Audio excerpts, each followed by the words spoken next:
Hey,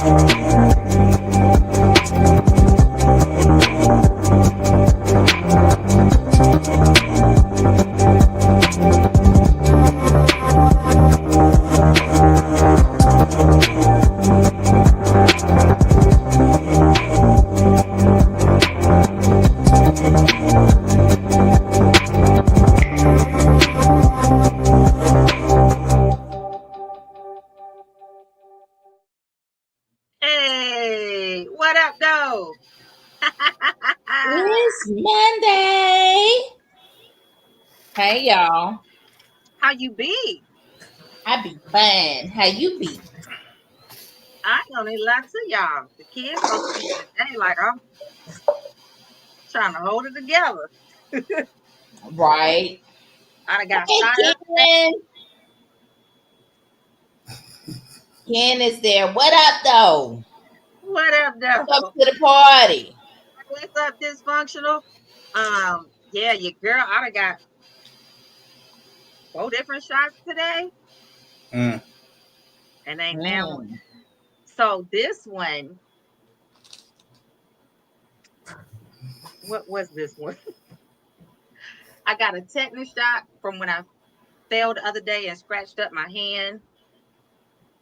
I got my B12 shot, and I got 2 steroid shots for my migraine.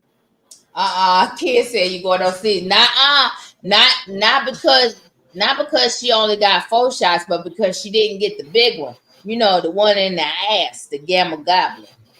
I did get 2 of them and 3 of them in the ass. my You didn't B12 get that shot gamma and my 2 goblin because steroid. your ass wouldn't be sitting there if you got that gamma goblin. I'm gonna tell you that now. What is gamma goblin? That well, when you go overseas, there's this shot that they give you that actually burns and it stings and all that. Yeah, when it goes in. I didn't Now get that they one. may not give it anymore. Let me look it up and see if they give gamma No, I goblin got my anymore. I B12 know. shot and I got 2 steroid shots for my migraine I had earlier. I mean, it got me right though, because I'm on here with y'all tonight, but it Okay, wasn't fun. so the gamma goblin shot used to be like for to boost immunity, um and it was given to you when you used to go overseas because like especially if you go into like third world countries and stuff. We used to go to places like I remember when we went to West Africa, we had to get that gamma goblin shot. They had malaria and stuff like that over there, and so yeah, we had to get those kind of shots. No, I ain't But get that. it actually was intramuscular route. Like hepatitis A, it was like against hepatitis A and chickenpox and stuff like that. Yeah, so it was like a combination, right? Yeah, mostly Africa. You're right, Ken, because I got you. I lived in Monrovia, and we had to get that to go to Monrovia.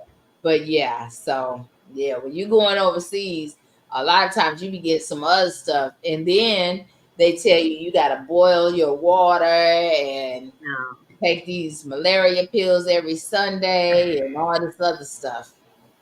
Living overseas ain't for punks. No, I didn't get none of that, but I have had those intramuscular steroid injections before. Them bitches ain't fun either. So Yeah, they no, ain't I didn't fun. get that. Anytime they be looking for the biggest muscle in your body to give you a shot is not finna be fun for you. Girl, my whole ass was hurting. I was like, wait. That part. Yeah. Anytime they say, well, we gonna give it in your if it's something about thigh Yes. or ass, you finna be hurting. I got 2 on one side, 1 on the other. I was like, ugh. But it got me right though. Like the B12 gave me a little energy, and the steroid helped tame that migraine and get it back under control Mhm. so I could be functional, because it was not a great morning with all these storms we had through the last week here. Right. But that being said, y'all ready to talk about tonight's topic? Y'all ready? Yes, I am ready. I am ready. You know, there was one spot I didn't share. Let me go share this out on my page because I shared Okay. it out everywhere else, but I forgot to share it on my And page. it was 2 comments I posted in the the group chat. Sean, you good? You mean mugging over there? You all right? No, I'm all right. I'm just chill. It's been I should be the a one long mean day. mugging. What you say, Gypsy? I should be the one mean mugging. Thought we was gonna talk about this when we was debriefing tonight after we done. You No, gonna because get started already? I'm still pissed. Okay, so wait. Let me tell y'all. Hold on. I'm listen. So red cup, but also I think I'm gonna do the sweet to sweat challenge. So Oh, there's a thing called the berry challenge, right? Berry hot, the Good sweet to luck with sweat. that. And so they gummies, but they start out sweet and then they turn spicy. oh. But how spicy? Like, is Like real spicy. you got a meter on it? Like you start sweating spicy. Well, you have fun with that because I ain't doing it. I'm good. Mm-hmm. Yep. And it's listen, and they have them in two different colors, right? Because you're supposed to do this with a partner. And you got to see how many you could eat or they could eat before they be like, Before yeah. somebody tap out. Right. So I've been holding on to this because next time I go to Houston, which is in a month, next time I go to Houston, me and Sean gonna do it and we gonna film it. Um, I'm gonna no, I'm gonna win. no, You no. say it's Yeah, Please you not won. agreeing no. to that. You already Please. won. Walk. You chicken? Hey, Oh, look. I'm not gonna sit there and eat You something could that be just listen. stupidly hot for no reason. You could douse the flames with a red cup. That's not how that works. You gotta y'all turn it can up. keep it.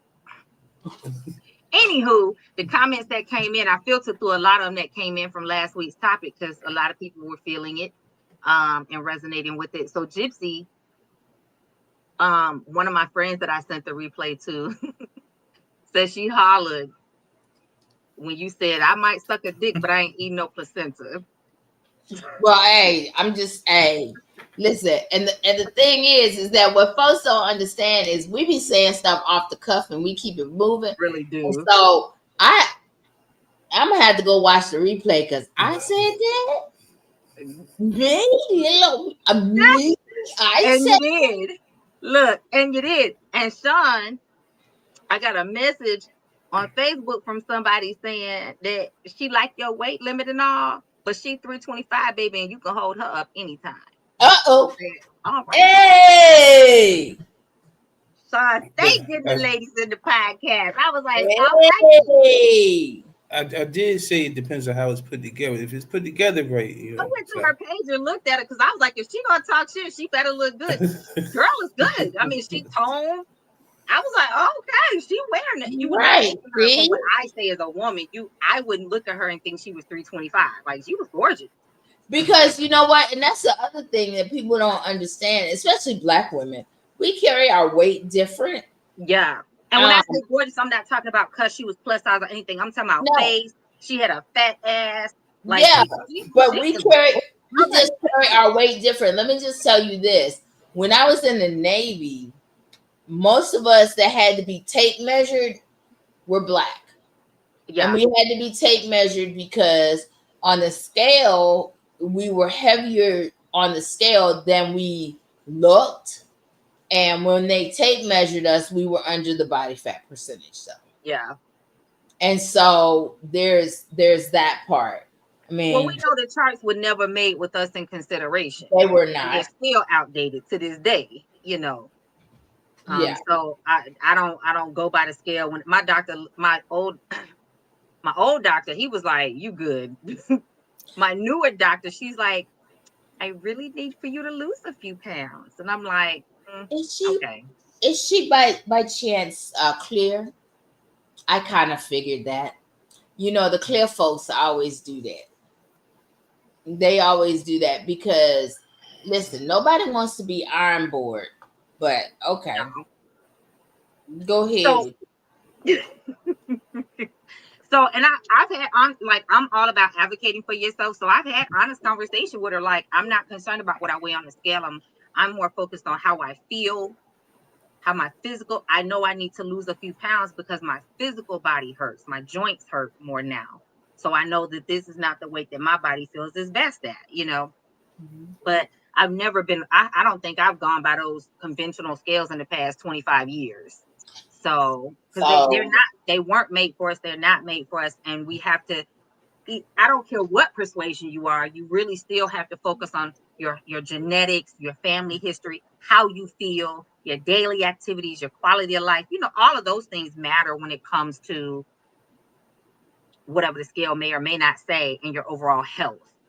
But especially for us as as Black people, you know, in these bodies, we have to be able to advocate for ourselves and speak up and know that we're not going to always meet the status quo, and we have to be okay with that sometimes. You know what I'm saying? when I tried to get down to the to what was on that chart, I started looking crackheadish. And Right? so I would have a big ass bobblehead if I when got I down to started looking 120. like I was on the stuff, I was like, Yeah. yeah, no, that's not the weight for me. Because I started looking like I had been one pipe away from being. My lowest that I can comfortably go and like feel good about myself and feel like I look healthy is like 165, 170. And that's pushing it. Mhm. Like that's Right. really pushing it. Because at that Right. point, my head starts to look fat as hell That, on when my my head body. started And looking too everything else big, just looks out of proportion. when you look like a bobblehead, when you start looking like a bobblehead, that's the problem. Yeah. I started looking like a bobblehead, and I was like, ooh, That. ooh, darling, you need a burger. So before we dive into tonight's topic, quick commercial break. Make sure that you take this time to like this video. Make sure that you subscribe to the channel so you get notified when we up here in your And faces. shit. And share. Make sure you grabbing this link because I'm telling y'all, like, I really don't think you like your people if you're not telling them what we're talking about. Because all of y'all need to be involved in these conversations. I'm just saying. I'm just saying. So with that, I want to dive into this because I felt like it's a continuation off of some of the previous weeks that we've been diving in on, like kinks and fetishes, decolonizing our bodies. Um, we're talking about my desire is not dangerous, reframing erotic power. And I think that eroticism is something that we most of us tend to shy away from. We either haven't been exposed to it, we haven't been with somebody we feel comfortable enough to dig into it, or we think that we got to go all into the deep end. And Right. that's not true. Like, you get to decide what you dip your toe in and what that looks like. And you know what I'm saying? And so I really felt like this would be a good topic to dive into tonight and see where it takes us, you know, as we talk a little shit, drink a little drink, and have our usual chaos and camaraderie. Sean, you've been quiet. I want to hear from you first. What you got? I mean, y'all gonna have to educate me on this. Educate you On on this, what part? on this specific topic, like the whole thing, because I'm like, I'm like, I'm just not really understanding what that mean. Like, okay, I can understand people being hesitant in the bedroom because they don't feel comfortable, or, maybe they don't want to share their kinks or whatever. Uh, I mean, well, I say I know what happened. Let me put it that way. I don't really understand it because, hey, if you having sex with somebody, then you should be outside of a one night stand where it's just a wham bam and thank you goodbye. Then other than that, if it's somebody that you're seeing, somebody that you're with, then yeah, you should be able to open up and explore all avenues, or at least have the discussions. Let me put it that way.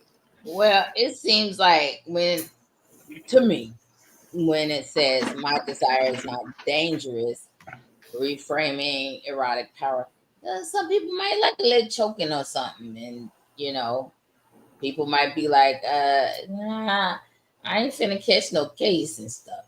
But, hey, I'm just saying, that ain't my thing, but I'm just saying, if that's your thing, if choking is your thing, then,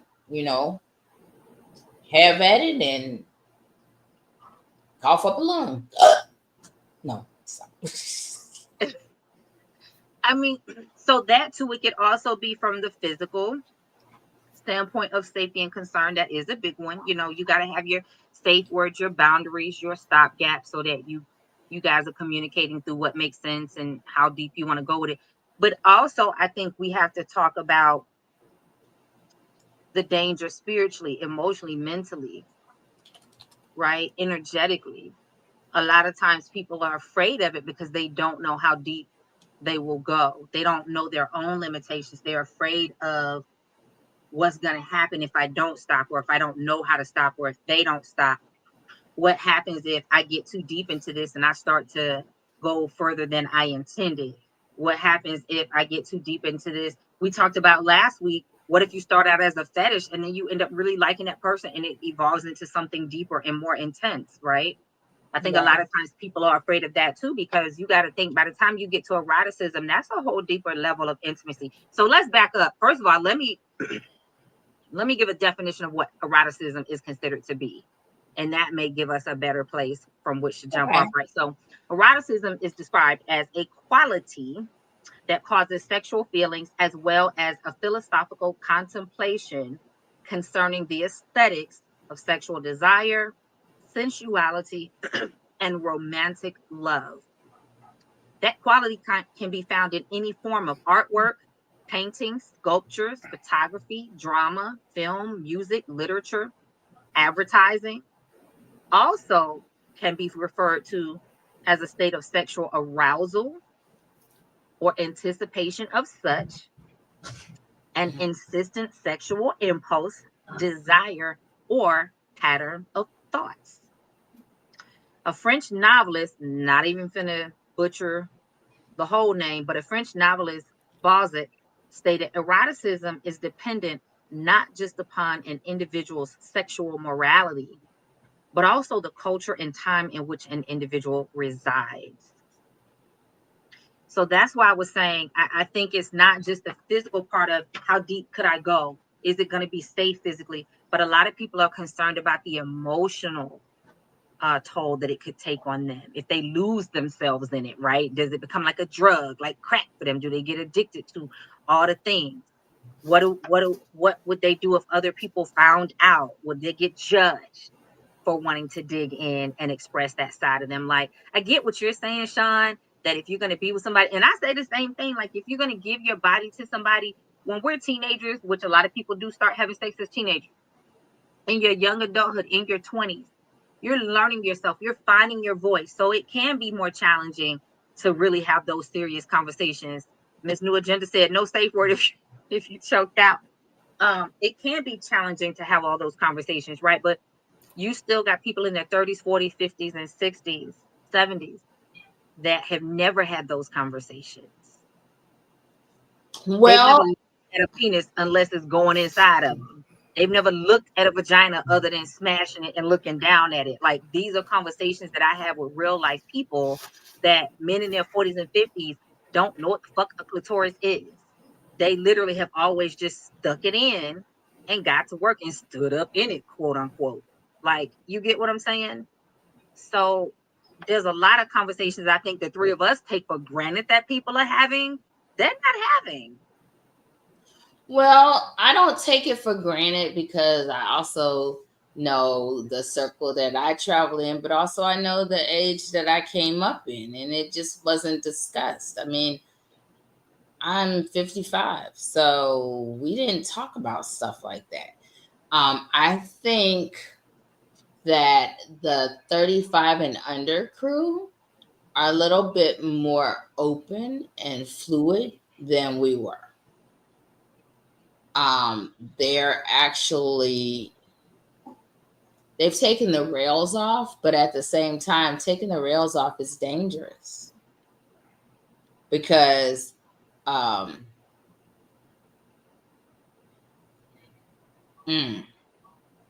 don't want to offend anyone, but there are things that are morally, that I wouldn't accept that morally someone else will accept. And you I know what feel I like mean? say it because this is the That's take. what This is that's where we what say, that's exactly how I'm going to put it. There are things that someone morally won't accept that is okay for you. And if that's okay for you, then do you, but don't try to push your agenda on me. And don't try to use coercion to have me participate in your weirdness. Why would you feel like that would be offensive? I had to use my politically correct tone in order to get that across, because So, cause Gypsy would have said, "Don't bring well, that I'm just, shit I'm around me, just because saying, I don't talk Gypsy. like that, and I don't do that shit, and don't come around here with that shit." No, Well, I'm just sorry. saying, Gypsy. Have to We say- say this at the doc, right? We say that everything is on the table, anything goes. right, So this is a space for you to say that. I mean, of but course, we but want to be but you know, respectful of context, but but at the same time, you also have to take into consideration that some people think different than you. Me, I'm not into polygamy. I'm not into open relationships. I mean, I was back in the day. I mean, in my 20s, did I dabble? Sure. But me now, and me in my 30s, like after, like the 20s is for you to explore and figure out where you are, right? And in my 20s, let me tell you something. In my 20s, I did explore and see where I was, and also where I didn't want to be. Some If people that get married in their 20s, so they don't have a chance to explore until after they get That's divorced. because they are also back in the day, like come on, Sean, let's keep it real. Back in between people that are like that were born in the 70s, right? Um that was what was expected. And that if you didn't get married by the time you were 29, 30, you were deemed not worthy as far as women were concerned, right? And so that's what was expected. But And so that's why a lot of people got married. But guess what? it, How it ain't about this? nothing. Hold It ain't on, nothing Sean. new. It ain't nothing new under the sun. But Sean, I want you to think about this. How No, many I'm not. divorces? I Hold don't on. even know. I need you to Everything think that's about going this. on today has been Hold always on. going on. I need you to think about this. How many of those people that are married that got that got married in their 20s are still married to the partner they married in the 20s? Right. What I Or just the say? partner hasn't stepped out on them at What least what I once. what, They what I decided just to say? do I said there's people that got married in their 20s. it. Right? They don't get to explore until after they get divorced. I just Yeah. said that. I had to Oh, get up in okay the camera then. so I can look at both of y'all. I'm just saying. I just said that. So ain't Um, nothing new under the sun. Everything that's been going on has always been going on. It's just more out. People are more outward with it today. so I tend to agree with Sean. I don't think that there's a lot of new things. You got to think the Earth has been rotating for millennia at this point, right? And so I don't think that anything is really new. I think we just give it different language. I think we give it different expression, right? That's the same as like when we look at bodies. It used to be that lush, plush, fat, juicy, thick bodies were celebrated. They were the norm. Skinny people were looked at as poor and sickly. You know what I'm saying? Fat was a sign of your wealth because you had the resources and the access to be able to eat well. And now, we're segueing back to that, right? We got to a point where skinny was in. Now we're segueing back to where juicy, thick, fat is in again. Plus size, body positivity, all those things. I think that sex is one of those things that if we look at history, a lot of the statues, a lot of the writings, sex was highly talked about. It was highly um, politicized. It was highly commercialized in every society for different reasons. And so now we're just giving it different language. But I think going back to also what Gypsy said, everybody has their integrity, their morals, their boundaries, what they consider safe, what they consider to make sense for them, what they consider comfortable. And the reason, going back to something I said, the reason I said what we take for granted, the three of us sitting here, I'm in my 40s, you both are in your 50s.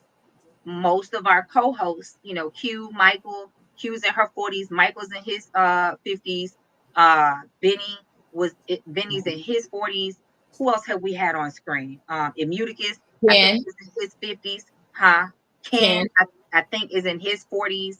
Mm-hmm. Um, and so, you know, we have to recognize that we as a group of people have lived enough life where obviously we've gotten to some measure of comfort if we're going to sit on screen and talk about it, right? Mm-hmm. And a lot of our audience is in this same group. Some are younger, some are older, but within this same generational span Right. of time, maybe 10, 15, 20 years.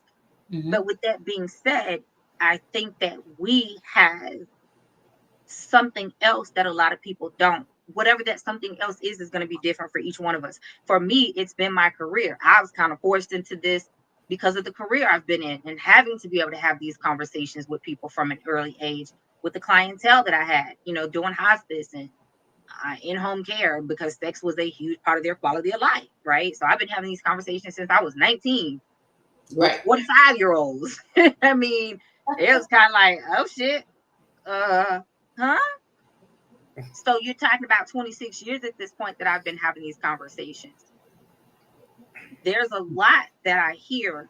I always like to joke and say there's probably not much I haven't heard at this point. I'm sure there is Right. something that I haven't heard, but it has brought a measure of comfort. So the what we take for granted is that other people have that same comfort in talking about things or have had experience in talking about things. Because I know, Sean, you have a hard time believing it, but I promise you, at least a couple of times a week, I talk to a grown woman, 40, 50, 60, that has grown children, has birthed children, but never had an orgasm. Sometimes because her partner just wasn't focused on her pleasure and she felt like, don't rock the boat. You know, we've been together a long time. I'm just going to deal with it. Sometimes she felt like her body was broken because she didn't know how to help herself have an orgasm. Hmm. Sometimes it's because she's never had someone safe to talk to even ask questions. And I know that we can rebuttal and say, well, there's Google, and there is. And at this point in time, there are not a lot of excuses on why somebody can't at least find basic information. But for some people, they've been so uncomfortable with it that even the simple thing of looking online, even when nobody's watching, is overwhelming to them. You know what I'm saying? So this is why I like doing this podcast, because I get to send them the link and be like, you need to listen to this because we actually talked about this, this, and this. And that oftentimes helps people to start destigmatizing some of this and getting comfortable having these conversations. You know what I'm saying? Yeah, I don't have a hard time believing that. I just it's hard for me to understand how you can't voice, what you feeling. That's the hard part. Because to me, I'm like, if you with someone and you can't voice how you feel, you don't need to be with them. Oh, Well, I'm with y'all the way. well, wait a minute now, Sean. Let me just speak on the from the other side of the coin. It's hard to speak on things when you're not sure how they'll be perceived, for the first thing. And the second thing is that if you come from a family where you're either ridiculed or you're told to be quiet, don't talk about that, you've learned not to talk about certain things in front of people. And so you, on the other hand, with the I don't give a shit, I'm gonna say what I need to say and keep it moving. If you don't like it, then go on away from me. You've always been like that. My son is like that. And um the thing is everybody is not. Like, I had a real problem. It's only been in the last couple of years that I've gotten to this point where I've stopped trying to people please and censoring myself for the sake of I don't know how people will perceive me or how Yeah. people will take me and then I'm gonna tell you, this is something that my therapist said to me, and I actually was kind of like pissed off with her when she said it, but she's right. She said, you take everyone's image of you as a personal thing against you.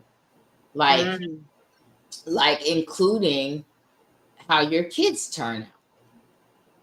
And you think that your kids are a reflection of the type of parent you were. that's interesting.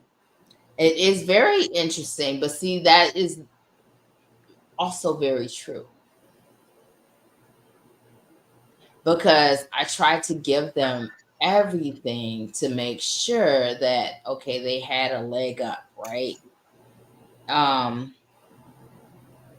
and yeah, I kind of like took it as a reflection on me, the failures and the successes, but I took both of them upon myself, because I figured I should have been a better parent if they didn't succeed, or if they didn't thrive, or if they didn't measure up, or weren't a productive member of society, or whatever. I took it personal, Mm. because that meant I failed. I did something wrong. So how are you relating that, like the over personalization of everybody else's stuff to sex? Like, are you feeling that Because a lot of people it, do the same thing? because the thing is that, like, think about it this way: if a man doesn't help you achieve an orgasm, sometimes women personalize that and say, it's me, I don't do it for him. I think that, if I can interject, I think that is, and I don't mean any disrespect to our older women, 30s, 40s, 50s, but I think that is something that we, a lot of us may have done in our 20s, thinking, okay, well, maybe he's not that into me, or maybe he's just not feeling it with me. Mm-mm. I can't lie and say that I ever really felt that personally, but I have had those conversations with clients, and as I think through it, it really was younger women, because most of the time, if somebody's coming to me, I'm like, the fuck? Okay, let's work on that first, because that means your self-esteem and self-confidence got to be addressed first. Because who the fuck is he to try to make you feel like anything? Let's take him out the equation for a while and work on you. Like, that's the first way that I go with that, because it's less about him and more about you as a woman or a man. You know what I'm saying? If you're not getting an orgasm with your partner, because you have full autonomy over your body, nobody else should be controlling whether you get an orgasm. Now it's different if he comes before you have a chance to get your orgasm, because some women's bodies take longer to respond. That's a whole different thing. And even with that, if he's coming consistently before you get your orgasm, sis, kick his ass to the fucking curb, put him out with the trash to be collected, because he ain't what you want or what you need.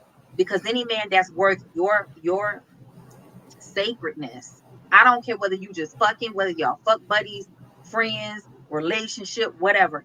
Any man that's worthy of your body should be worthy of making sure that you enjoy just as much as he does, and not rushing through before you can get yours. It should be a conversation that's ongoing, a mutual communication, a mutual connection, so that you're ebbing and flowing together. Hell, y'all might even want to come and orgasm together. Who knows? But that's still communication. What you got, Sean? Jump in. I'm like I'm lost on that whole thing. Like if he doesn't make you orgasm, you thinking there's something wrong with you, like something wrong, like Yeah, you're not doing it for him. Like I can see if you don't make him orgasm, and you think that okay, but if he don't make you orgasm, why would you think that? Like, Because a lot of women will think, well, maybe he was rushing to get and come so he could be done, because he don't really want me. He was just fucking. right, and It, and, right. it, and that maybe and that is a maybe twist of insecurity and low self-esteem and and trauma. maybe and maybe he just don't know no better. It's what a lot That's of why I women said don't I work on understand. her. Yeah, That I work he on her. all he know is I put it in and Pump, move pump, around and pump, come. pump. Right. He don't Exactly. understand the intricacies of actually just enjoying the female anatomy and I'm not gonna get too much into it, but anyway, Get sometimes into that's all it. you got. Like that's what we doing this for, right? Get into it. I mean, sometimes that's why you gotta have those conversations so that he knows. Like, don't just sit there and do that. And then on the other hand, too, you know, sometimes he not just in there just trying to bust a nut and that's it. You know, he doing the best he can, but y'all be so good that he come fast. See? So that don't be his fault. But y'all can still talk about it and say, all right, you know what, we're gonna have to use some devices or something, whatever we gotta do, you know, make sure that you can last longer, you know, because maybe you just need to get used. I don't know. It happens though, you know. As somebody who just found my voice a few years ago, there's been a bunch of disappointments that I've had in the bed, and I not voiced that they were disappointments. I just wouldn't go there anymore. But I can it, see that. it is because I didn't feel comfortable voicing the fact that I was not not pleased, Mm-hmm. not and not wanting to revisit, right? And so, but as a person who just found their voice, I mean, I hear you, Jay, when you say, yeah, but you got to work on you and da da da da da. But yeah, it's easier said than done, True. because a lot of times um, we don't even know how to express our disappointment in the whole situation. See, here's why I advocate for therapy. Most people are not just going to a therapist or a mental health practitioner or a wellness coach or anybody else and saying, I got problems in the bedroom. That's a rare occasion unless they have done some evolving, some evolution within themselves, right? Most times someone's coming to me because they're stressed out on their job, or they're not having as much sex, or they just had a baby, or they're getting back into the dating game after divorce, or they're dealing with chronic pain, or their anxiety's flaring up, any number of reasons. But as we talk, as we work together, as they build comfort with me, and I'm asking questions, also recognizing that I am slightly different because I operate in the spiritual and the intuitive space. So a lot of what I'm doing with them is having God moments, right? So that being said, I am asking questions. They're sharing, and we're breaking down those walls and those barriers. And eventually, that conversation is going to happen. Right. And we're going to start talking about the last time they had sex, or how long it's been since they had sex, or how they were frustrated sexually, or whatever. And as I keep digging and as they keep sharing, we're going to get to the fact that, if it's a woman, she hadn't had an orgasm in 5 years with her partner, or she's never had an orgasm, or in her whole dating history, there's only been one person that she orgasmed with, right?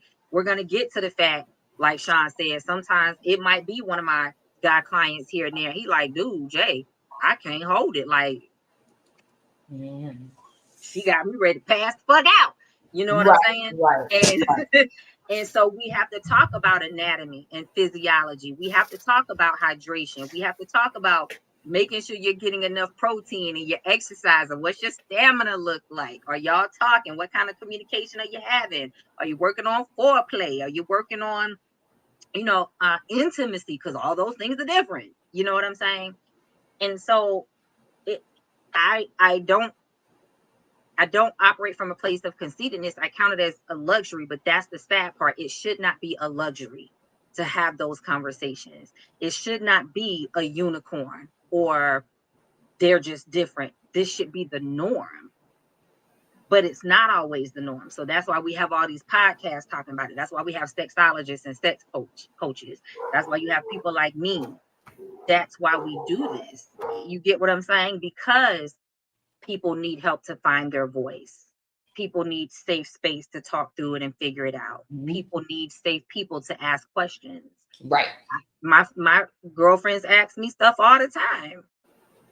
And I'm like, okay, let's talk about it. And if it's something that I don't know or is kind of outside my purview, I've got enough people in my arsenal that I'm gonna go ask some questions. So, one of my friends needs to know such and such, and she ain't finna come talk to you. So I'm gonna need you to go ahead and hit me to the information and give me what I need so I can have this basic conversation to help her build this comfort to eventually get her to you, whatever.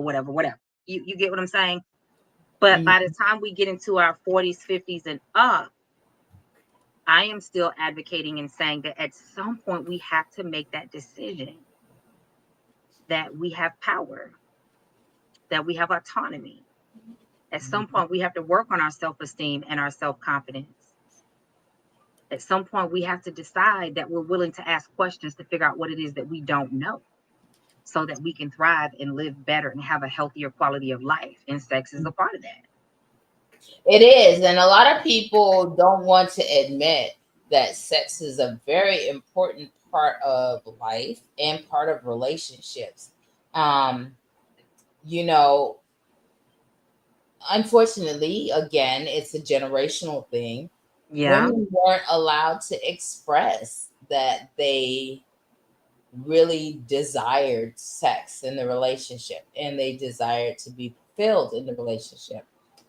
And they made you feel like a Jezebel if you desired and wanted, you know, an active, healthy sex life, right? Yeah. And um again, that's one of the things I envy about this generation that is, you know, 35 and younger, is they're like you know, they really don't care what you Yeah. think. Again, they're also very fluid, but it ain't for everybody. Well, so let me, I was smiling earlier. I think you were actually talking about something that was a little bit more serious. So I hope when people watch the replay, they don't think I was smiling and laughing at what you were saying, because I was listening to you and at the same time, this popped up on my phone. But I think it's appropriate to the topic. I want to lighten the mood a little bit. Because this younger generation, I give them kudos, man. Now, I don't think that our older generations weren't necessarily having these conversations. They were just more selective, and it wasn't always out in the open, and they had specific people that they were talking to, right? Whereas now we're doing way more podcasts, we're doing way more risque shit out in the open in the hopes of normalizing things. Anyway, so this meme graphic, whatever you want to call it, popped up and it said, I eat pussy before we fuck. I eat pussy while we fuck. I eat pussy after we fuck. What am I? And the comments are hilarious. One person said toxic. Another person said a unicorn. Okay. She's obviously looking for you, sir. She's looking for you, sir or ma'am. Somebody said if you were a dinosaur, you'd be a lickalotopus. A lickalotopus. I like that. Somebody said, my man. Somebody else said, about to stay the fuck away from me because I rebuke these Satans. Somebody else said a chomper, hungry, maybe a Snickers first. Somebody else said a Scorpio. A soul snatcher. Somebody likes breakfast, lunch, and dinner. A Libra, a Scorpio, or a Cancer. Right. A cat killer or a carpet cleaner. Yeah, they had fun in the comments. But anyway, I thought that was cute. And the point being, I think that you're right in some sense that our newer generations do have a lot more freedom vocally in the society that we're in now versus maybe 10, 20 years ago, 30 years ago, 40 years ago, right? But it still obviously is not enough, and we still have to keep doing the work to normalize these conversations, because you still have the people that are in bondage. I think for me, and I always give gratitude for this, I think one of the best things that ever happened to me in my dating history was, being in a long-term relationship. MJ Hustle is laughing at us. Being in a long-term relationship, because it gave me time to learn my body, navigate getting older and changing from one decade to another, and having a person that just really worshiped my body. You know what I'm saying? Right. And that created safe space for me for whatever insecurities I had to also work through them as I was changing and evolving and getting to know the deeper depths of myself, but also exploring and figuring me out. Now, I'm not saying that you can't do that if you're not in a long-term relationship. You could be single and do it. You could be dating and do it. You could be dating Right. multiple people and do it. But for me, I just realized that that gave me a sacred, safe place that I could consistently function in to navigate that without fear, with less fear, and to be able to have those conversations and ask questions and talk through those things without fear of judgment, because we had comfort. And I think that's what a lot of people are missing, and why they don't ask the questions is the lack of comfort or the fear of not being saved.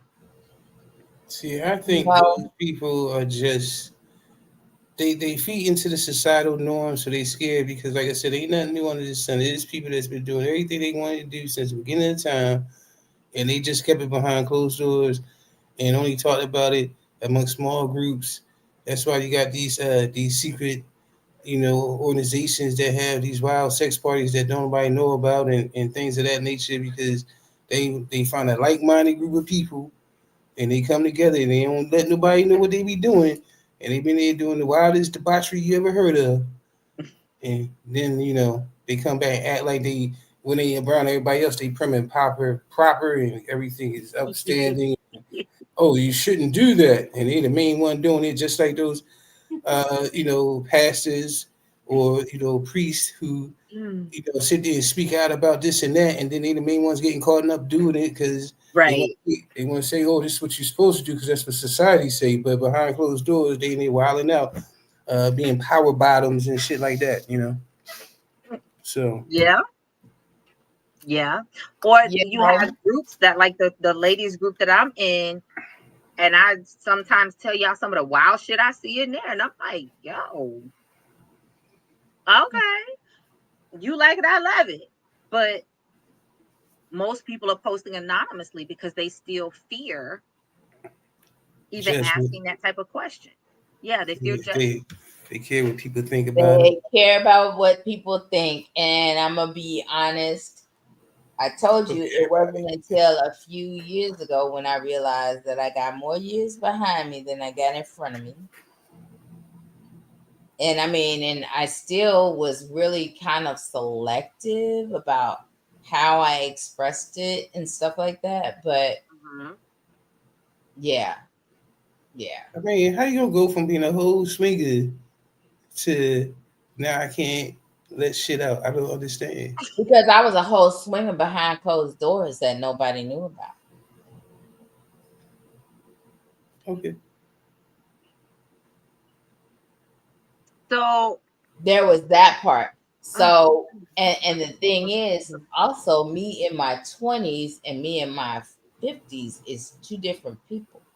I agree But with you that. I know what? understand that. I was who I was. I am who I am, and me, I'm cool with both of them bitches. I feel you. well, and I also want to throw this in there for just, a little bit of different context. We also have to consider the parameters in society that govern us, right? So a lot of people are still nervous to even consider mental health because the field has been historically dominated by white men, based on white men for white men, catering to white men. And even though we've seen a lot of changes, even though we have more black and brown faces, even though we have more women in the field, Mhm. that's not often what we see represented. And Mm-mm. so, I swear to y'all, I literally had this conversation last week with a 30-year-old guy. And he was like, I ain't going to therapy. Because before he knew that was my background, we were having a business conversation. And so he was like, well, what do you do? And I was like, yeah, mental health. And he was like, oh. And he asked me, like, well, why I got into wellness. And I said, I'm the bridge. I see myself as the bridge. Come to me before you go to therapy, because for a lot of people, I help soften that space when they're scared and they're nervous and they're afraid. They don't know what to expect.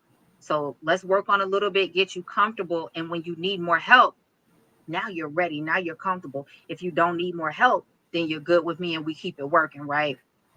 But I normalized that conversation for a lot of people. And so when I was explaining to him why I left the therapeutic space and transitioned into wellness and kind of got into the gap that I saw, he was like, I ain't never heard nobody else explain it like that. I actually may reconsider. he was basing not ever going to therapy on somebody else that he knew that had gone to therapy and had a really bad experience with a white therapist and never want to go back. And I said, Well, that's when you have to choose your therapist carefully. but people don't know that. Unfortunately, they don't I know mean, I that they get to fired a few of them.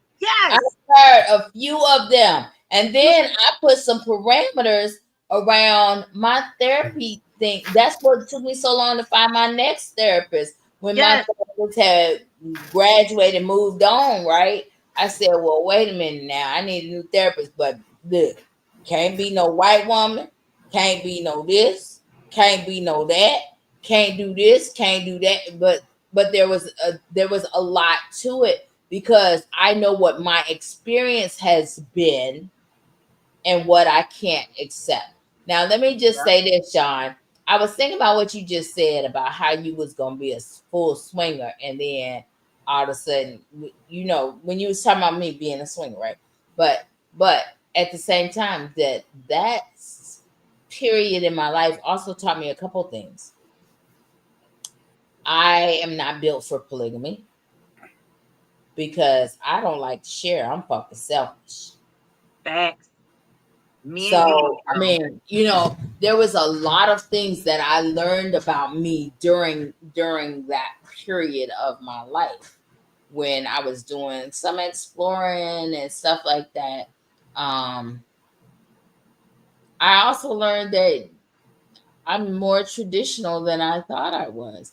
But in I'm traditional in some sense, as in I like monogamy, but I'm open in other sense. Like I like monogamy, but I like uh being open with that person I'm monogamous with.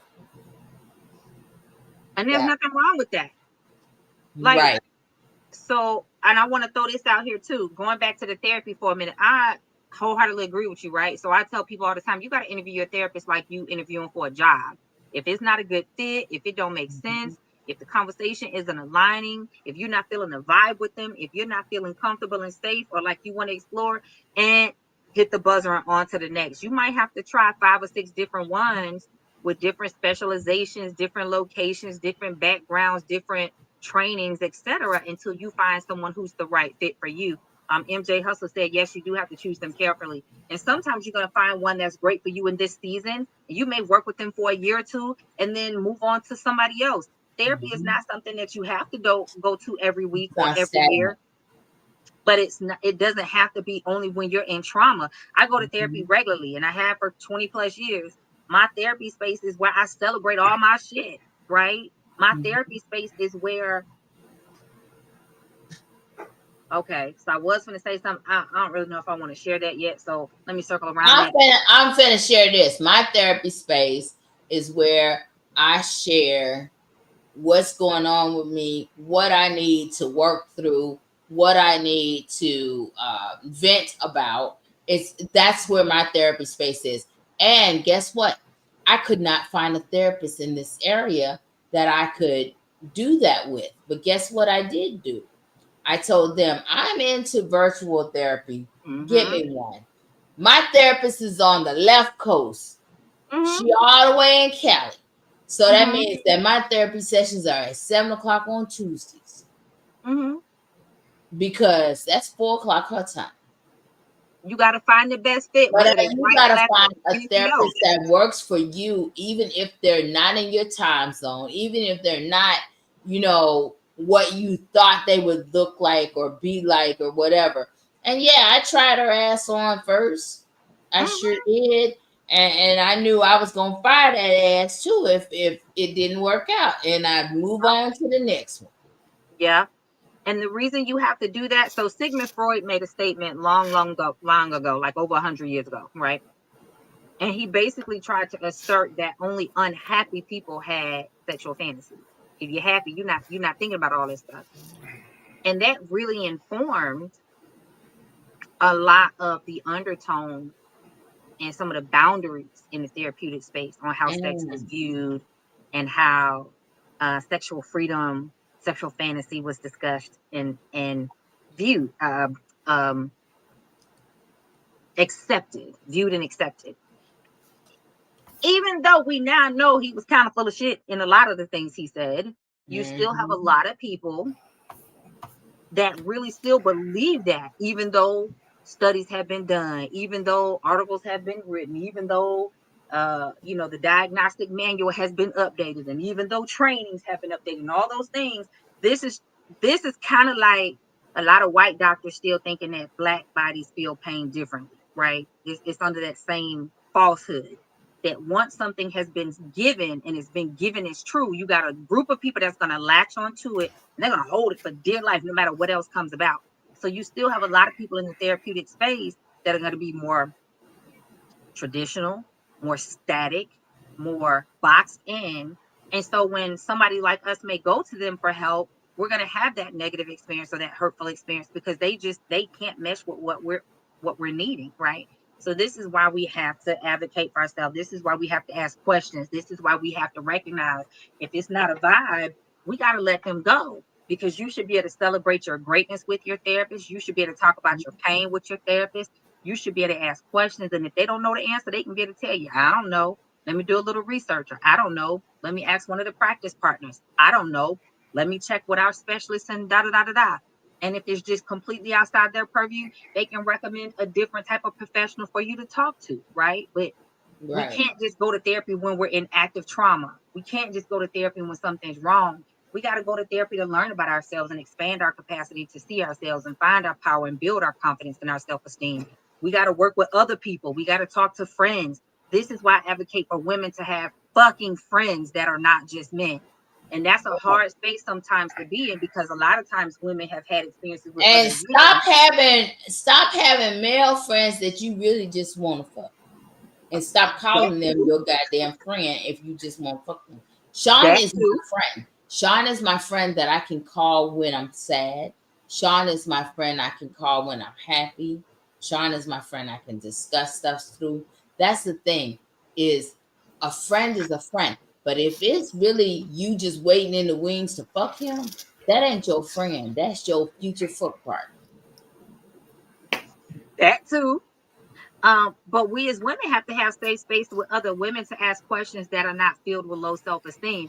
A lot of women don't have a lot of women friends because they've had so many negative or traumatic experiences where somebody with low self-esteem or self-confidence was torpedoing them, attacking them, harming them, I'm with you when react, you're right. reacting out of their place. So like I've been there where I had more guy friends at one point in my life than women friends because I was tired of all the bullshit. Look, just give me some big brothers and I'm good shit. You know what I'm saying? And then when I That's because got women into my are 40s, notoriously, I'm sorry, you women are notoriously evil towards other women, especially if they, no, seriously, especially if they deem them competition. I'm just yeah. gonna really put it out there and fuck it. Be real with your shit. We got a lot of mean bitches out here. And a lot of times a lot of times they're very vindictive, Yeah. they're very mean, and they're very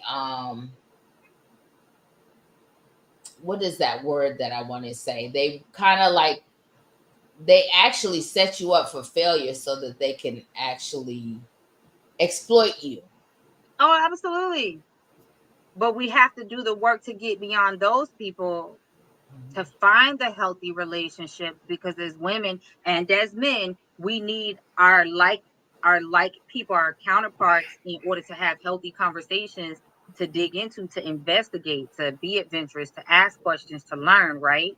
So let me throw this in here before we get too far away from where this will make sense. The top 7 sexual fantasies, according to research: Mm. having multiple partners, says 87% of the women Mm. that participated in a survey, and 95% of the men said Oh. that their top sexual fantasy was having multiple partners. They can't even keep up with one. What the fuck they trying to do with 2 or 3? Oh, no. Whoops. Oh, Okay, go ahead with the list. I'm sorry. okay. BDSM, bondage, discipline, and sadomasochism. 96% of women and 93% of men that participated in a survey said that bondage fantasies. were their number 2 fantasy. You said women, 96% of women. Let me go back to it. Yes, 90%, 96% of women, Okay. 93% of the men that participated in the survey. Now, I don't have the number on how many total participants. Go ahead. Go ahead. The third fantasy is sexual novelty and adventure. More than 1/3 of men fantasized. Oh, You mean like more than one. a stranger? Wait. Like play date? No, more than. I got stuck for a minute. More than 1/3 of men fantasized insertive anal intercourse, with 20% of both men and women reporting fantasies of receptive anal intercourse. Yep. 60%. Wait, what was that percent of men again? It was low. It More was. than 1/3. So 1/3 of men. No, 1/3. No. That's 33%. 33% shot. No. Higher than the women. 33%. That means a lot of them want to get thick down. No, let her finish the whole thing, because she said 1/3 thinks about it. Then it was like 20-something% once insertive. Those are two different things. So let me back up. I'm going to say it again. More than 1/3 of men fantasized about insertive anal intercourse, with 20% of both men and women reported fantasies of receptive anal. See, insertive is sticking it in, receptive is taking it. Receptive is receiving it. Again, let me be clear. I don't see the number on what the total number of participants were, but this is just based on 1/3 of them, which is 33%, said they was into it. Oh, okay. Into anal sex overall. But okay, hold on. Let me just clarify something, okay? This is something I learned because of science, right? That a lot of men like anal because there is a nodule back there that actually it's not the natural, it's the prostate. You milk the prostate. Okay, yeah, you're right. But you know what I'm saying. It helps them have an Girl, be quiet and let Sean talk about it because he a man. Go ahead, say it. I'm just saying he ain't gonna tell that part that they like the anal because they like the prostate getting tickled. And so, I mean, me personally, I don't like it, but hey, to each his own. I don't judge. Had the prostate tickled on. Okay. I'm not tickling it for you, but I don't judge. I mean, I'm not, but I don't judge. If they like it, listen, I don't judge. We listen, we don't judge. We listen and we don't judge. Number 4, the number 4 is taboo or forbidden sex that could involve voyeurism, exhibitionism, fetishes, and even incest. I don't see that one, but okay. They must have, asked some people from West Virginia. I guess so, because all the cousins came out to play, right? I ain't gonna fuck my cousin. Okay, it said almost half. Let's see. Okay, voyeurism, watching people have sex without their knowledge, was the most prevalent. 60% of the study participants, almost half. Watch pussy. Oh, Jesus. Girl, be quiet. Almost half of the sample, 45%, reported fantasies of non-sexual things like feet and women's underwear, and 42% enjoyed what? Reveries of exhibitionism, putting on a sex show so other people could see them. Number 5. I don't know show, but okay. Number 5 was non-monogamy partner sharing. That involves consensual non-monogamy swapping, mate swapping, watching a partner have sex with somebody else, or any form of polyamory.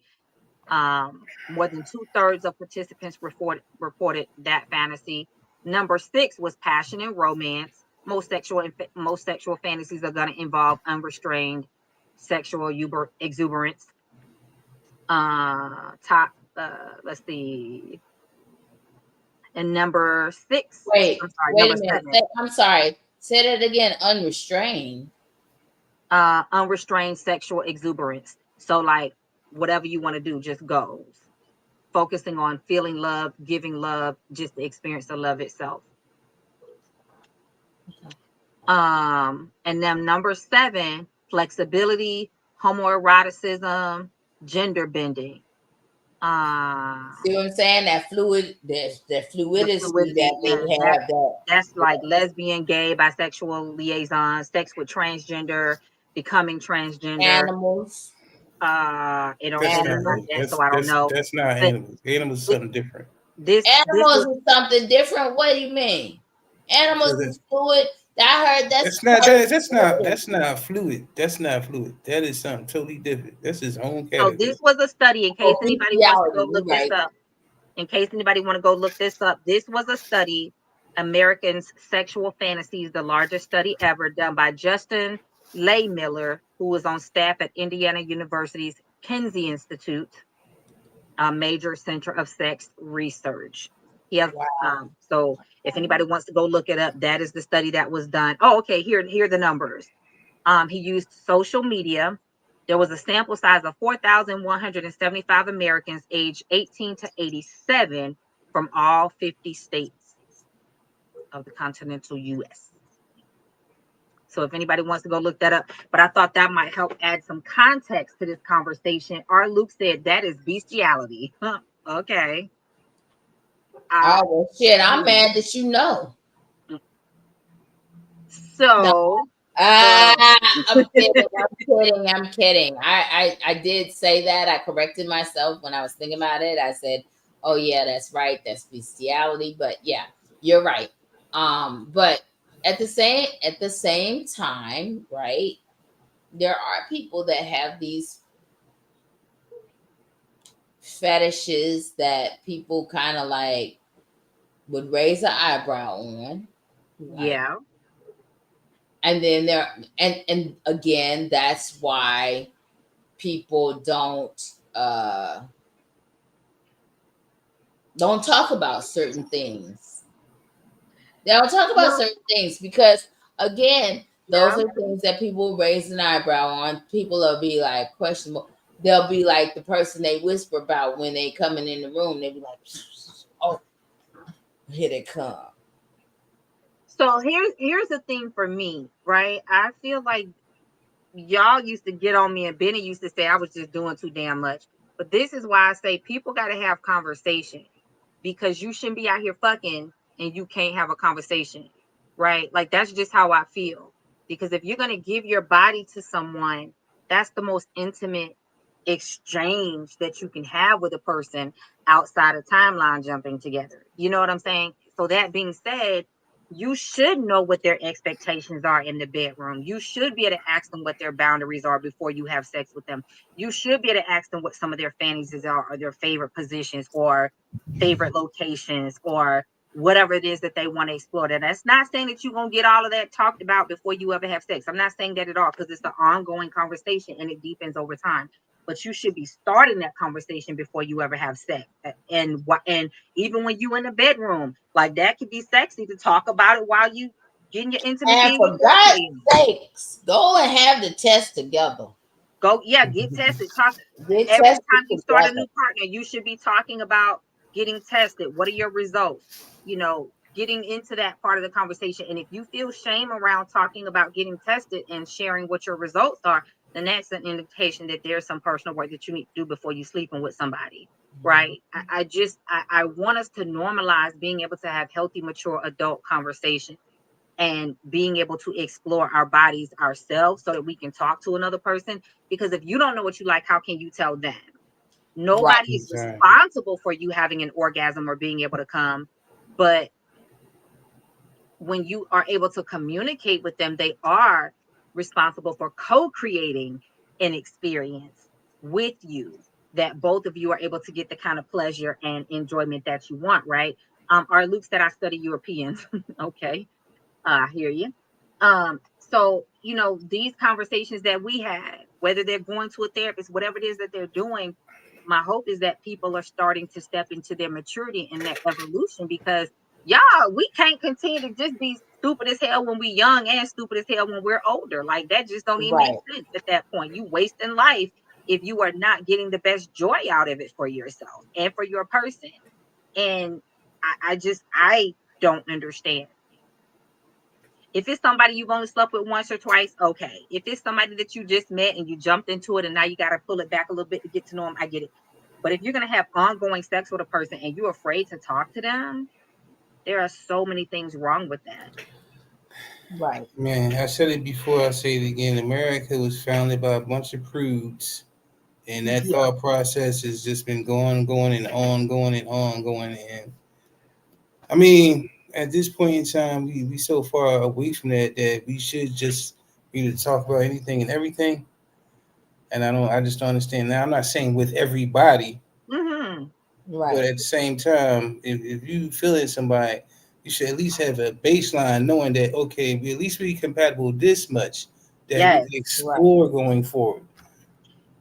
Or Luke, I don't know if I understand your question. You said you don't like talking to people. We're not open to all healthy conversations. So, can you explain that a little bit Oh, more? okay. That are not, yeah, because I get what he's saying. We're not open to, I mean, a lot of people are not open to having healthy conversations. They get combative, or they get defensive when you try to, especially if you start talking about, like, I'm not, let me be open with this. I don't care about your number, but I do care about your status, right?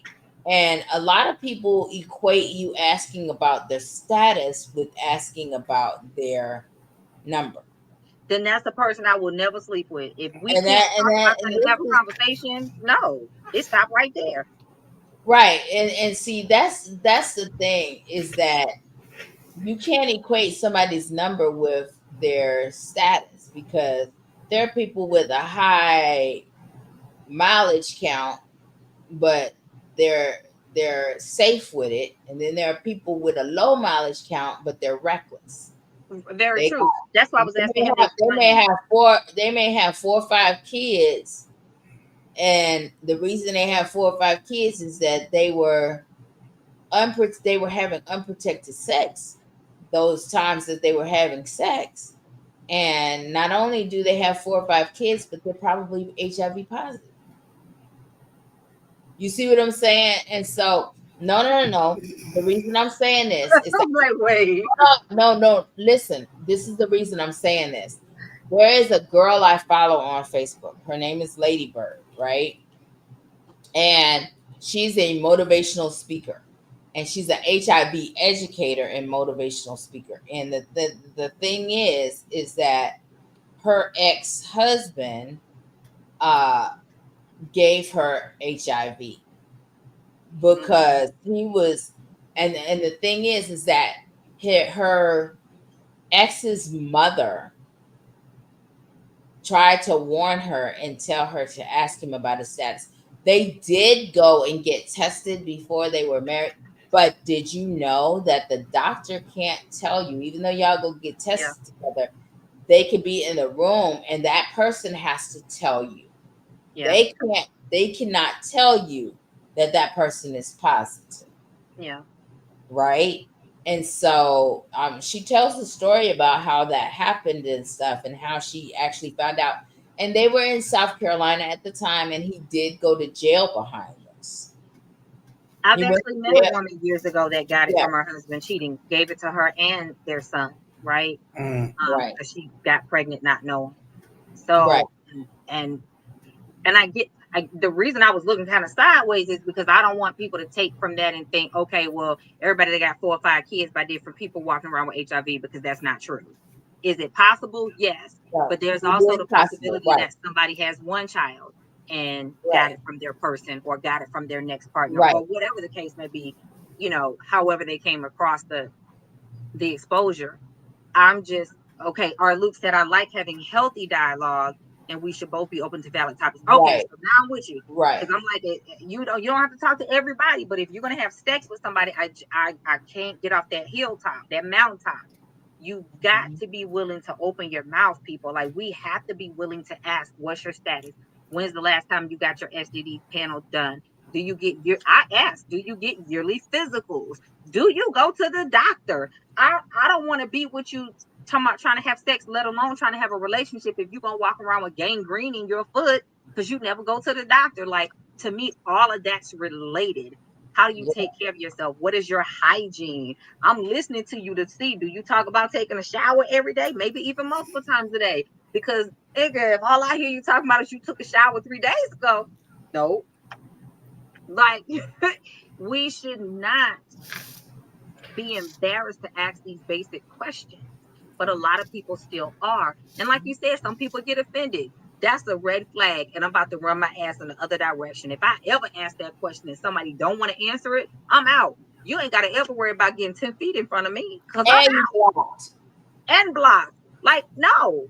And I don't get offended if somebody asks me. That's crazy work. And even if you're with the same sexual partner, you still should be getting tested regularly, because some things can lie dormant. Sometimes a woman will test positive for something and her boyfriend or partner or husband or whoever will test negative, because a lot of times guys can be carriers of certain things and pass it on. It may have come from a previous partner. It may have been there for years before it ever shows up. So even if we're in a monogamous relationship with someone consistently, we need to still get tested regularly for the health of ourselves and the health of the person that we love or that we're being intimate with. This should be normalized at this point, and it's not always. So we still have to have these conversations and remind people to advocate. And especially if you're going to be into some type of fetish or eroticism that brings in multiple partners, or swapping some type of bodily fluids with multiple people, you definitely need to be getting tested regularly. Like, if you out there filming your own personal porn videos with different folks, enjoy your strokes, baby, and still go to the doctor and get tested, and make sure you're doing what you need to do and strapping it up and using birth control and wearing condoms and doing all the things, because we can't say I didn't know. Like, at this point in time, between YouTube University and Google University and TikTok and Facebook and Instagram and all the shit that we all be talking about, it's really hard for the average person, our audience in the United States, it is really hard for the average person to say, I just didn't know. You didn't know because you have kept yourself ignorant, is really what it comes down to a lot of the times. Ignorance out of fear, ignorance out of insecurity, and ignorance out of trauma. You know what I'm saying? But we have to work on those things, because if not, we continue to cripple. This is why so many of us were this way, because of our parents. They were that way because of their parents. They were that way because of their parents. It's systemic, it's ancestral, it's communal, it's cultural. But we have to break that cycle. I'm just saying, y'all, like, how many times have you heard a child, my pocketbook? Your what, baby? My cookie jar. You mean your vagina? Like, you got women out here that are scared to teach their daughters. They'll teach your son what a penis is, but they are scared to teach their daughters what a vagina is. Because I'm gonna be honest with you, because a lot of times they feel like if they tell their daughter the real, that they're gonna encourage her to go out there and have sex, and she's gonna come home with baby that they're gonna have to take care of. Oh, sorry, did I say that out loud? Was that the quiet part I said out loud? Listen, I will never forget years ago, this has been 20 plus years ago, I was getting my hair braided. And at that particular time, that day, she wasn't at the shop. I had to go to her house because I think she had kept her daughter home from school. It was something. The kids were out of school or whatever. So I went to her house to get my hair braided that particular day. And so her daughter was next door playing with the neighbor's kid. And she braided my hair. We just laughing, hee hee, kiki, and ha ha. And the neighbor came back and brought her daughter back and was like, hey, we need to talk. I need to tell you something. And so she pulled her to the side, and she had like a whole fucking come apart and breakdown. And I was sitting there watching, like, what is going on? So she came back.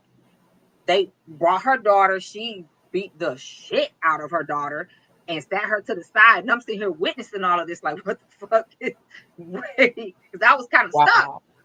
So I'm like, what's going? Long story short, the daughter had been at the neighbor's house, and the neighbor had a little boy, and they walked into the closet and found the kids playing with each other. So Oh, she was angry and upset because she couldn't figure out. She was like, where did you get this from? Where did you see this? I don't let you watch this at home. I don't talk about this stuff in front of you.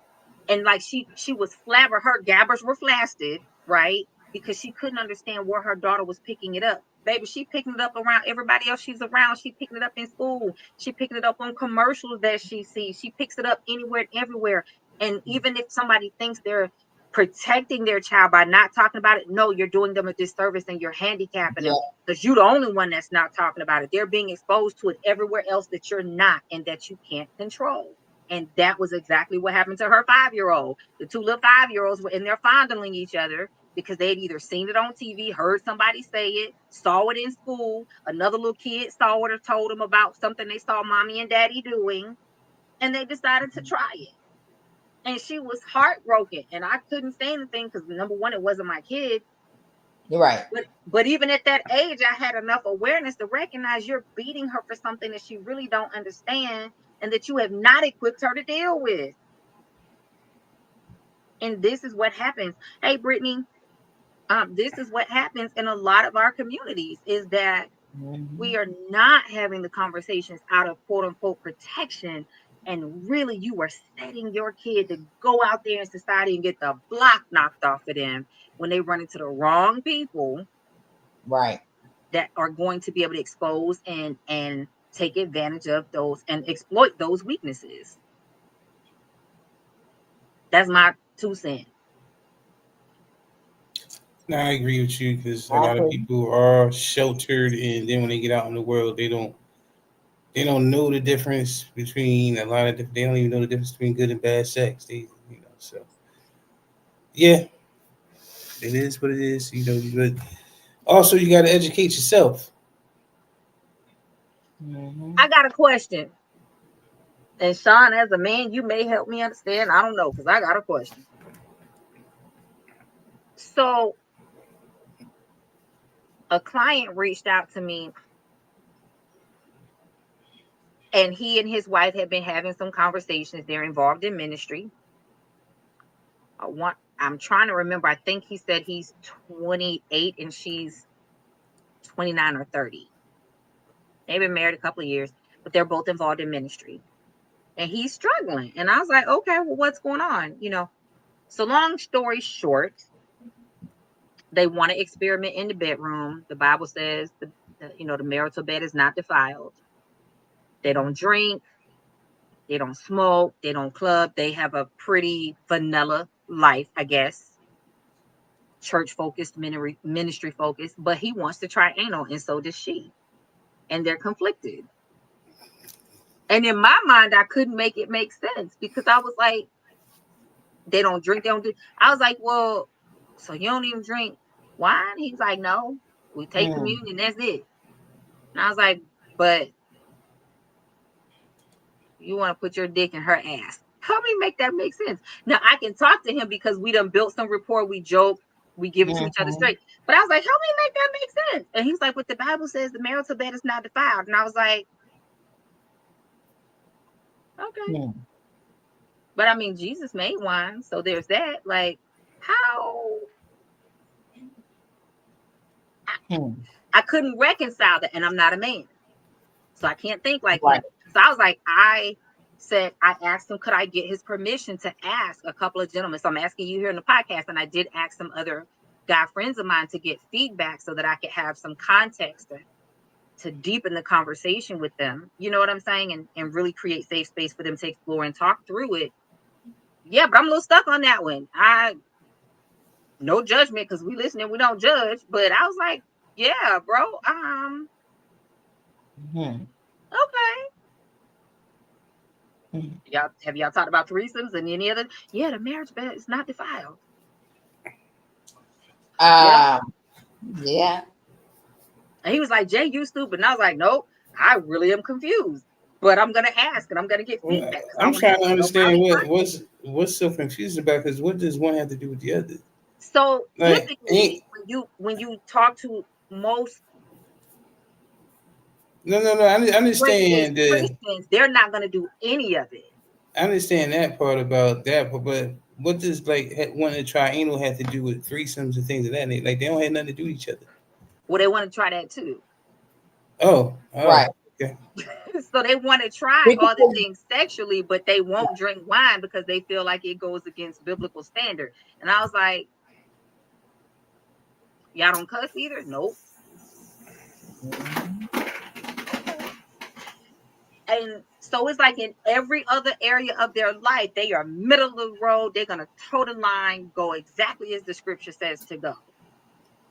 But in the sexual space, they're feeling the conflict because they want to try these things, and they're trying to find, I guess, where it lands within their version of their faith, their right. operation of their religious walk, right? So I'm just the conduit to help cultivate the safe space, to be the mediator in between, help them to understand what they're both explaining to each other, and really create safe space for them to just dig into it a little bit more and explore.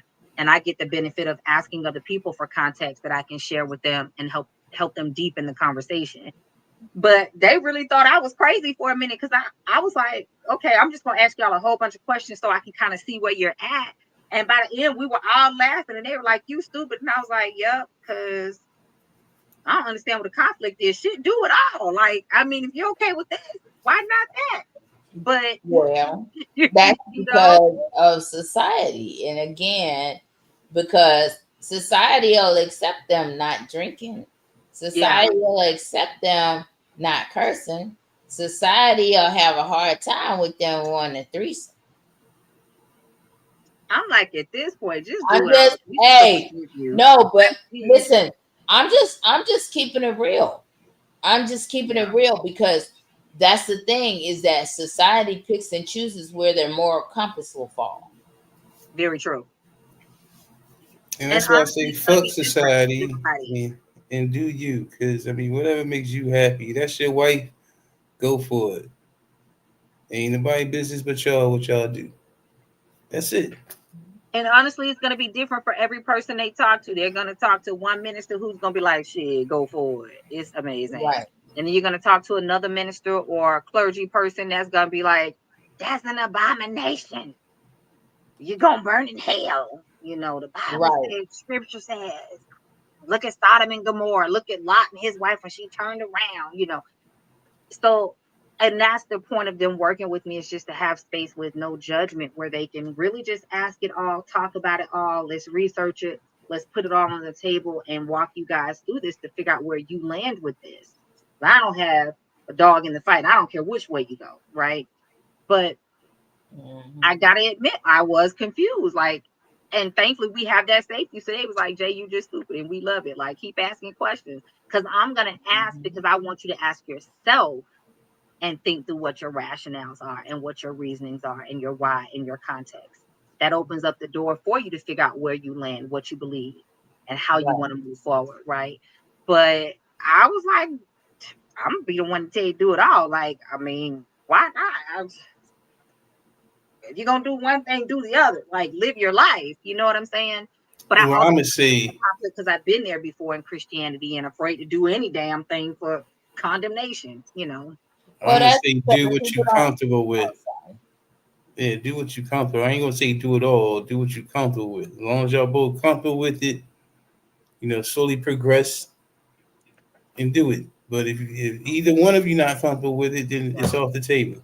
Well, I say do it all because some things you don't know until you try. Now, you may get to the threshold of it and decide no, but at least you've given yourself the opportunity to recognize where your no is or where your boundary is, versus just operating in fear and never actually finding out, or keeping yourself from something that, had you done it or tried it or got to the door, you would have been like, this is amazing. I want to do this again. You know what I'm saying? Going back to something Gypsy said earlier about polyamory and monogamy. So I've mentioned this in different episodes past. Being a Sagittarius sun sign, I can really understand the allure of polyamory, right? I really can. I am surprised that I don't meet more Sagittarian people that are polyamory. I tend to meet some other signs, but I'm surprised that I don't meet more of us. And the reason I say that is because typically most Sagittarians I meet, we crave freedom. We want the stability of a relationship, but we also very intentionally crave and desire freedom and exploration in life, period. Not just sex, but period, adventure, all the things, right? So I see the allure of polyamory. But this is where I say you got to know thyself. I am way too damn selfish and a little too crazy to share. So I don't. Because the first time you come to me and say, I can't do this with you because she, fuck her and you, and both y'all asses can set yourselves on fire. Like that just ain't gonna ever. Nope. Now, will I be that same way in a year or 10 years from now?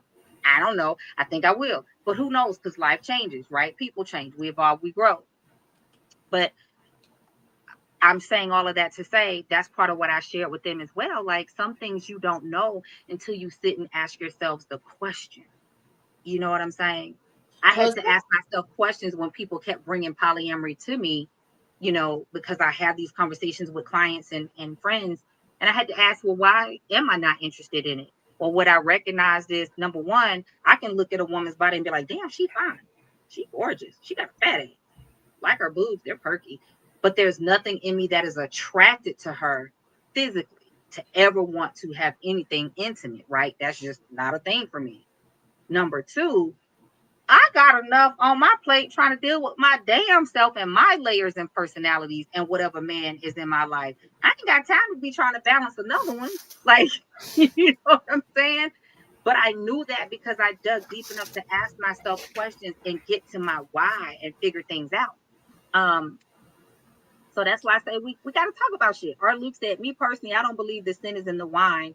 It is drunkenness because that would violate the law of temperance.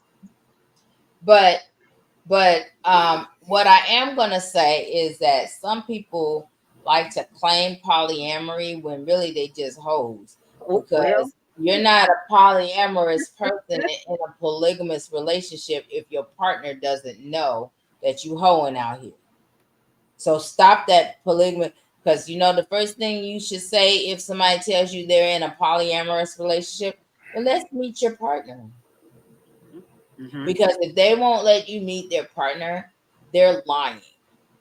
They're lying about being in a polyamorous relationship. They just hoeing. They out here being a hoe. What? I'm telling the truth, Sean. Why you got that look on your face? He been real pensive tonight, ain't he? I know, right? Like, why you got that look on your face? I feel like he Hey, just judging us. We listening, we I don't mean, judge, hey, son. hey, y'all must be guilty of something because I ain't say a word. You ain't got to say nothing because your face I, speaks volume.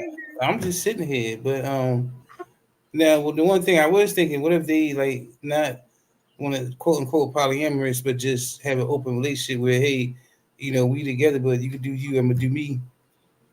An open Sometimes people, relationship, they should know you should be able to meet that but person if they're but in an open relationship. sometimes that's their thing. It's like you could say, oh yeah, I met somebody new I'm dealing with, but they don't want to meet that person. No, no. I mean, that's for you. And See, you looking at it from your point of view. yeah, You don't that's understand. a pass for me. Everybody doesn't see it that same way. That's a pass for me because that, and let me tell you, to me, that implies there's some sneaky unhinged shit going on, and I don't want to be no parts of it. Nah, some people just say, hey, I want you to be satisfied, but at the same time, I don't want to meet that nigga.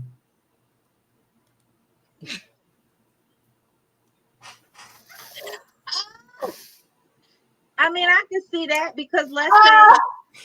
let's say it's a situation where a spouse, husband, wife, longtime partner has a chronic illness or a terminal illness or whatever, and they really going through shit or just a crisis going on, and they're like, listen, I understand we not doing it. I'm not in a position to satisfy your needs. I want you to have somebody else until we can navigate this on the other side, whatever that may look like.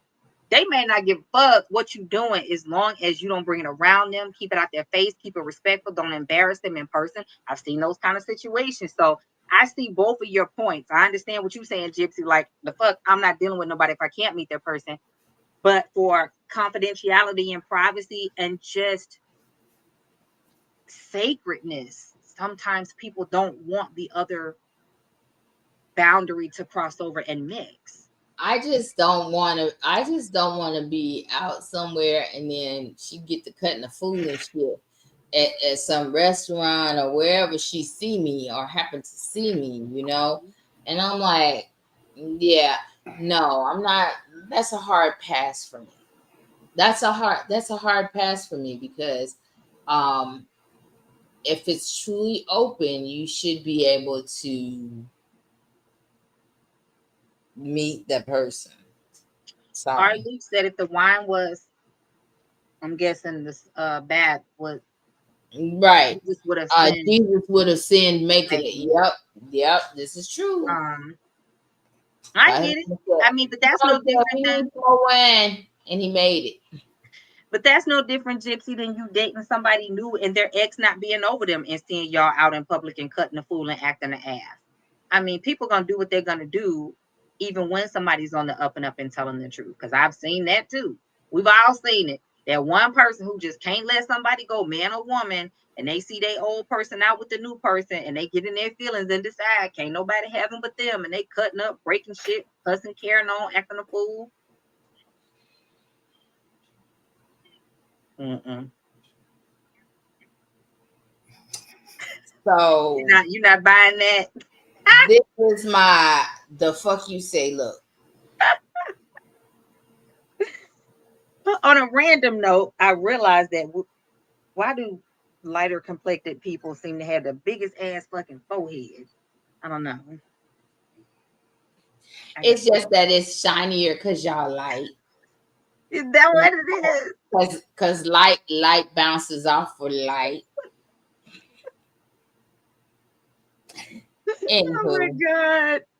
anywho, y'all, this has That been a great conversation. yes, that being said, I hope that, as people get a chance to watch this replay, it'll really make them think. Even if they never get on here and comment anything, take the things that you hear us talking about into your bed. Watch it with your person. Send them the link. Ask them what they think. Real talk. I got exes who watch and they'll call me and be like, yo, thank you for saying such and such. Or when Gypsy or Sean or Q or Michael or Benny says such and such, like, man, that shit hit home. And they, and when I say exes, I mean the people I do have community with that we might have went on 1 or 2 dates and just realized this ain't shit. Let's just stay cool. We better off as friends. Or like my actual ex, he watches it and he'll let me know, like, hey Jay, I saw that and blah blah blah. Right. So have the conversation. I have friends that because of who they are, who they may be with, they don't get in the comments, but they'll hover right over it and let it play. And then they'll message me and be like, this part when you said such and such, like really, really hit home. Ask this question next time. I'm like, nope, I ain't fucking asking it. They be all in our inboxes, all all in our text messages, and we get it. I mean, hey Jersey, I see you watching us on your big screen. Like I have a friend in Jersey that streams us like we a TV show on the I big did it screen. yesterday while I was cleaning. I popped it up on my YouTube and was just listening to, because even me, like when we're in the moment and we're saying stuff, a lot of times you don't hear what you're not processing, you're just responding. And so I go back and I listen because I want to catch things that Sean said or you said or whoever said and see how they resonate with me, or even something I said. I'm like, yo, Did okay, I let me say think about that? that. Let me stick with. Yeah. So even if you guys don't have the ability to be public and hit the comments, like really listen to what we're saying and figure out how to use it for it yourself. Because if it's helping you to heal, if it's helping you to do something different, then it's worth it. Like if you notice, y'all, as we close out, I will say I am an introvert, and I get that question all the time. Like, Jay, why don't you share more of your personal experiences? Or like when they ask you certain questions, you be like, I ain't telling. Y'all have to recognize that for me, the work that I do in my business, I am with people on their best days and their worst days. Right. And we talk about everything and anything. And there's a level of transparency and vulnerability that has to exist in that space. So they get a lot more of me, than the average person, right? The only person who probably gets more than the only person who would get more than that is my person, right? Outside of that, like my friends and my clients are kind of on equal level playing field of the vulnerability factor. So that being said, by the time I get on here with the podcast, it's not that I don't want to talk about certain things or I have shame around it. I don't really have shame around much anymore in my life because I've done the work to work through it. But there is that part of me that's like, everybody can't have all of me. There has to be things that are reserved for just me to enjoy about myself or my person to enjoy about me or with me. And so that's my boundary. But I still advocate for you all to ask questions and share. Listen, no judgment, because this shit is after dark. There's a reason we do it late at night. We can't do it on midnight because shit, my ass gonna be asleep. But we do it at night early enough where we can talk about it, so that we can let our inhibitions down a little bit and we can have a little fun and put it on the table and be silly and create community and culture and conversation around whatever feels safe for you. So that's my 2 cents. Anything y'all want to add to it before we close it out this week? I do want to take the time to talk about spindle cell sarcoma. I have a friend who lost her son on my birthday, ironically, to spindle cell sarcoma.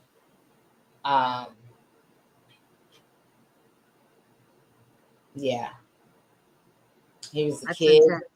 He just turned 14, and they found out last year that he had, you know how they see spots or something on you on an X-ray, and yep, and he lost his struggle this year. I'm honored that he chose to transition on my birthday. I pray for her. I pray for children who do get cancer, because I had another friend whose son did get cancer, but he recovered.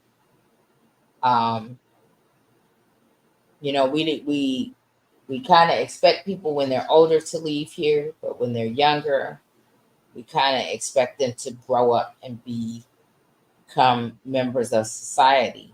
And don't take things for granted. Don't take the children for granted. Don't take tomorrow for granted, and learn how to, again, find your voice. Don't wait until you're 50 to find your voice. I waited till I was almost 50 before I found my voice, and I still have trouble finding my voice in certain situations, right? But learn how to talk to your people, be it about sex, be it about intimacy, be it about power. Learn how to embrace your true self, and don't be afraid of talking about who you are, what you desire, and cutting people off that don't match what it is that you want. Be it family, Cut them off.